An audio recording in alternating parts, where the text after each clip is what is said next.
Hi everyone, आप लोग कैसे? आई होप कि आप लोग अच्छे होंगे। तो फ्रेंड्स, क्यों जरूरी है बंटवारनामा बनाना? लेकिन उससे पहले अगर आप मेरे चैनल पर नए हो, मेरे चैनल को सब्सक्राइब नहीं किया तो प्लीज चैनल को सब्सक्राइब कीजिए और बेल आइकन प्रेस कर तक जो भी ऐसे लेटेस्ट अपडेट हो सबसे पहले नोटिफिकेशन आपको प्राप्त हो।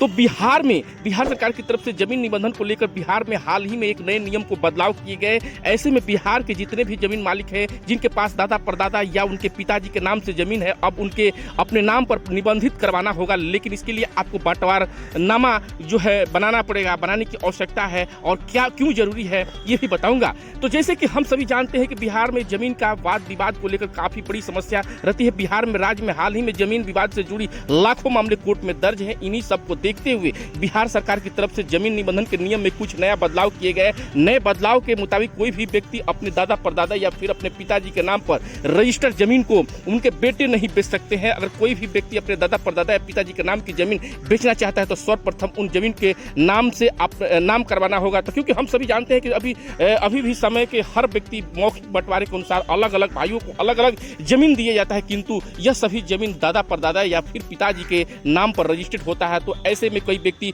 दूसरे भाई के भी हिस्से अपने आधारित बेच देते हैं। तो अब जो है इन सभी समस्याओं को देखते हुए सरकार ने जमीन निबंधन कार्यालय में कुछ नया बदलाव किया है। और बदलाव का जो है अनुसार पहले कानूनी तौर पर उसकी जमीन को अपने नाम पर बंटवारा करनी होगी, उसके बाद ही उसे जमीन को बेच पाएगा, वह सिर्फ अपने हिस्से को। इसलिए अब आधिकारिक तौर पर जो है जमीन अपने नाम से रजिस्टर करने तो मुख्य जरूरी दस्तावेज लगेंगे, जो साथ ही आपको बंटवारा नामा की आवश्यकता होगी। तो फ्रेंड्स, जानकारी कैसा लगा? और मैं बता दूं कि जो है आपको ये बंटवारा करवाने के बाद ही आप अपने ज़मीन को जो है अपने नाम से जो है अपने दादा परदादा की ज़मीन या अपनी हक हिस्सा की ज़मीन को आप अपना बेचना चाहते हैं तो आप बेच सकते हैं, अन्यथा आप जो है नहीं बेच सकते हैं।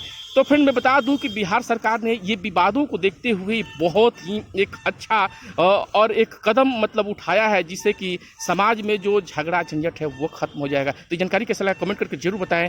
जय हिंद, जय बिहार।